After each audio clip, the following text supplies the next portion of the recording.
Hi guys! Ang dami naming nabiling mga mushroom guys, kabute. Eto siya, oh ganda. Wait lang baby. Ito oh, guys, ang ganda oh, di ba? Alam nyo guys, ngayon ko lang na na dalawang klase pala ang kabute. Yung tinatawag naming oonggalis, tsaka oonggado. Ayan. Ang masarap daw guys is yung oonggado. Ayan, hindi ko alam ang diferensya. Basta ang alam ko guys, masarap ang kabute. Ayan, isang lasa lang yun para sa akin. Andito guys, oh.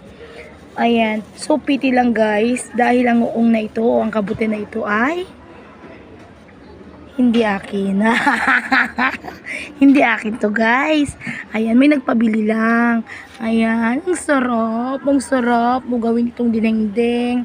Gawin itong adobo. Gawin itong ano-ano kung ano-ano at ano-ano pa. O, diba? Ang dami guys. Ang sarap. Ayan, kabute kayo dyan.